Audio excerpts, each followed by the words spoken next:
السلام علیکم۔ پاکستان میں اس وقت شام کے 7، بھارت میں 7:30 اور یہاں ہماری اسٹوڈیوز کی گھڑیوں میں صبح کے 10 بج رہے ہیں۔ وائس آف امریکہ واشنگٹن کی اردو سروس سے ہماری باقاعدہ نشریات کا آغاز ہوتا ہے۔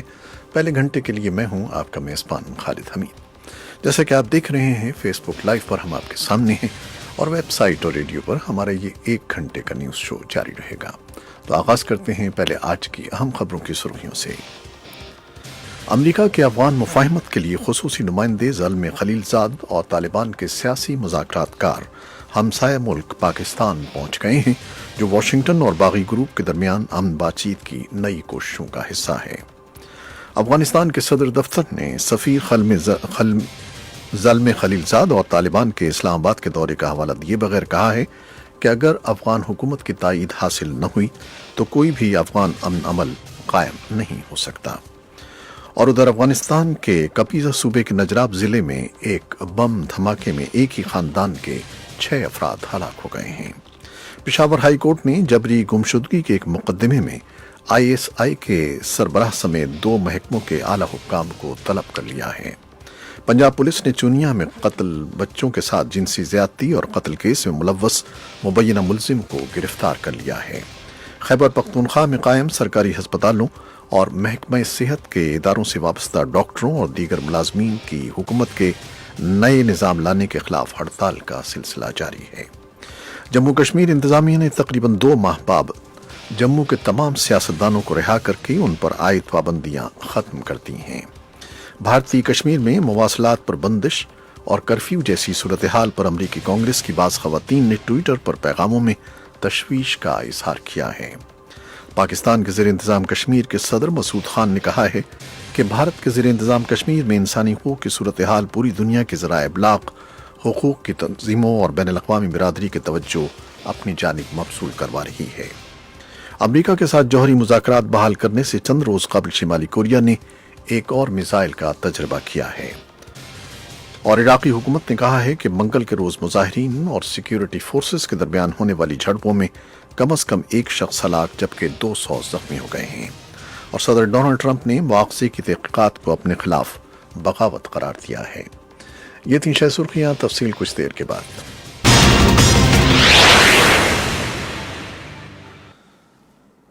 امریکہ کے افغان مفاہمت کے لیے خصوصی نمائندے زلمے خلیلزاد اور طالبان کے سیاسی مذاکرات کار ہمسایہ ملک پاکستان پہنچ گئے ہیں، جو واشنگٹن اور باغی گروپ کے درمیان امن بات چیت کی نئی کوششوں کا حصہ ہے۔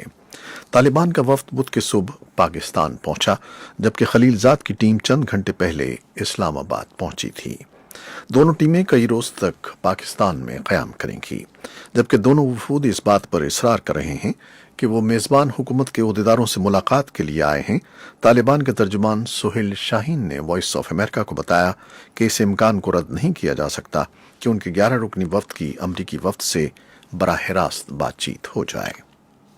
اور افغانستان کے صدر دفتر نے سفیر زلمے خلیلزاد اور طالبان کے اسلام آباد کے دورے کا حوالہ دیے بغیر کہا ہے کہ اگر افغان حکومت کی تائید حاصل نہ ہوئی تو کوئی بھی افغان امن عمل قائم نہیں ہو سکتا۔ صدارتی ترجمان صدیق صدیقی نے ایک ٹویٹ میں کہا کہ امن ہماری ترجیح ہے، لیکن کوئی پیش رفت بھی اس وقت تک مؤثر نہیں ہوگی اگر امن عمل کی قیادت افغان حکومت نہیں کرتی اور اس کی حمایت نہیں کرتی۔ ان کا یہ بیان اس کے فوری بعد آیا ہے جب امریکی سفیر زلمے خلیلزاد اور طالبان کے وفود اسلام آباد پہنچے ہیں۔ اور ادھر افغانستان کے کپیسا صوبے کے نجراب ضلع میں ایک بم دھماکے میں ایک ہی خاندان کے 6 افراد ہلاک ہو گئے ہیں۔ کپیسا صوبے کے عہدیداروں نے بتایا ہے کہ طالبان کی طرف سے نصب کیے گئے اس بم دھماکے میں 2 لڑکیاں، 2 لڑکے اور 2 خواتین جو ایک ہی خاندان سے تعلق رکھتے تھے ہلاک ہو گئے ہیں، لیکن طالبان نے ایک بیان میں شہریوں کی ہلاکتوں کا الزام افغان فورسز پر عائد کیا ہے اور دعویٰ کیا ہے کہ توپ کے گولے سے یہ جانی نقصان ہوا ہے۔ پشاور ہائی کورٹ نے جبری گمشدگی کے ایک مقدمے میں ISI کے سربراہ سمیت 2 محکموں کے اعلیٰ حکام کو طلب کر لیا ہے۔ عدالت نے وفاقی وزارت دفاع اور صوبائی محکمہ داخلہ کی جانب سے متضاد موقف سامنے آنے پر دونوں محکموں کے حکام کو 14 اکتوبر کو پیش ہونے کے لیے نوٹسز جاری کیے ہیں۔ پنجاب پولیس نے چونیا میں قتل، ہونے والے بچوں کے ساتھ جنسی زیادتی اور قتل کیس میں ملوث مبینہ ملزم کو گرفتار کر لیا ہے۔ پنجاب کے وزیر اعلیٰ کا کہنا ہے کہ ملزم کی شناخت کا 200% تک یقین ہے۔ اس بارے میں ایک تفصیلی رپورٹ بھی ہمارے پاس ہے، کچھ دیر میں پیش کریں گے۔ خیبر پختونخوا میں قائم سرکاری ہسپتالوں اور محکمہ صحت کے اداروں سے وابستہ ڈاکٹروں اور دیگر ملازمین کی حکومت کے نئے نظام لانے کے خلاف ہڑتال کا سلسلہ جاری ہے، جس سے عام لوگوں کی شدید مشکلات کا سامنا کرنا پڑ رہا ہے، جبکہ حکومت نے واضح الفاظ میں کہا ہے کہ نئے نظام کے آنے سے نہ صرف ہسپتالوں کا نظام بہتر اور عوام کی مشکلات حل ہو جائیں گی بلکہ اخراجات میں بھی کمی ہوگی۔ اس بارے میں بھی رپورٹ ہمارے پاس ہے۔ جموں و کشمیر انتظامیہ نے تقریباً 2 ماہ بعد جموں کے تمام سیاستدانوں کو رہا کر کے ان پر عائد پابندیاں ختم کر دی ہیں۔ یہ قدم مقامی بلاک ڈیولپمنٹ کونسل کے انتخابات کے پیش نظر اٹھایا گیا ہے۔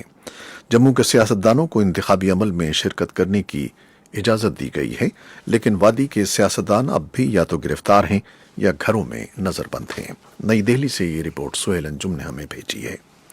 بھارتی کشمیر میں مواصلات پر بندش اور کرفیو جیسی صورتحال پر امریکی کانگریس کی بعض خواتین ارکان نے ٹوئٹر پر پیغاموں میں تشویش کا اظہار اور ان بندشوں کو ختم کرنے کا مطالبہ کیا ہے، جبکہ اس سے قبل امریکی صدر ٹرمپ بھی اس مسئلے پر بھارت اور پاکستان کے درمیان مصالحت کرانے کی پیشکش کر چکے ہیں۔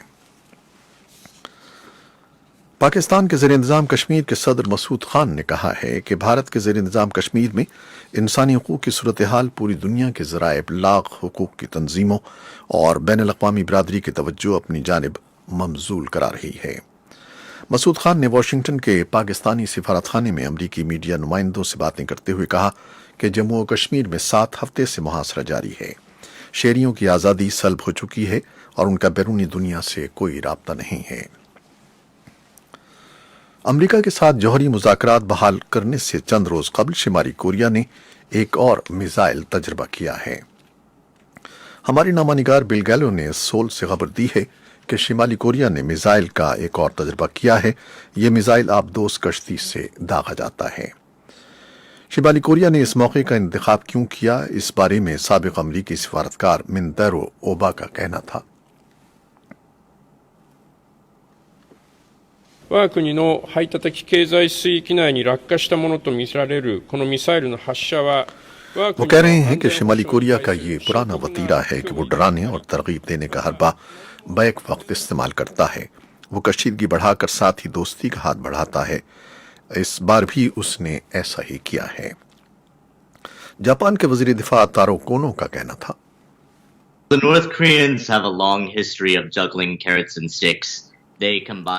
جاپان کے وزیر دفاع کہہ رہے ہیں کہ یہ میزائل جاپان کے خصوصی معاشی علاقے میں گرا ہے، جو جاپان کی سلامتی کے لیے ایک سنگین خطرہ ہے۔ یہ سلامتی کونسل کی قرارداد کی کھلی خلاف ورزی ہے۔ عراقی حکومت نے کہا ہے کہ منگل کے روز مظاہرین اور سیکیورٹی فورسز کے درمیان ہونے والی جھڑپوں میں کم از کم 1 شخص ہلاک جبکہ 200 زخمی ہو گئے ہیں۔ مظاہرین بڑھتی ہوئی بے روزگاری اور سرکاری سہولیات پر عدم اطمینان کا اظہار کر رہے تھے۔ عمارتوں اور غیر ملکی سفارت خانے سے دور رکھنے کی کوشش کی جا رہی ہے۔ احتجاج کرنے والے ایک شخص کا کہنا تھا،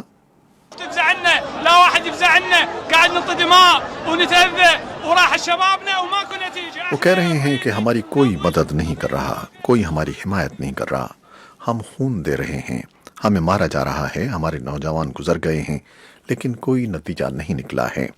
ہم اپنے مقدمے کو بین الاقوامی سطح پر لانا چاہتے ہیں کیونکہ یہاں کوئی نتیجہ نہیں نکل رہا۔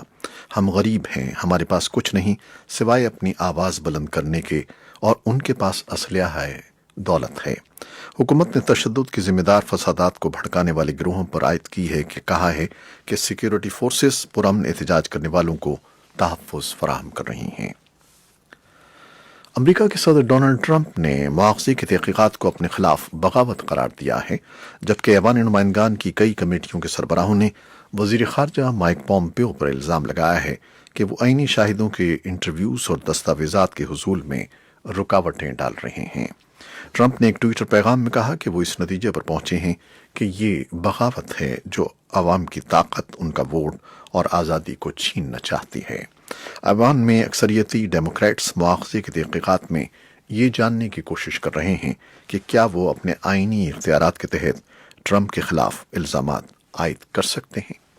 یہ تھیں وہ خبریں جو فیس بک لائیو پر ہم نے آپ کے لیے پیش کیں۔ ویب سائٹ اور ریڈیو پر ہمارا یہ 1 گھنٹے کا نیوز شو جاری رہے گا، ہمارے ساتھ رہیے گا۔ کیمرہ مین فواد الیاس کے ساتھ فیس بک لائیو سے اجازت چاہتے ہیں۔ اللہ حافظ۔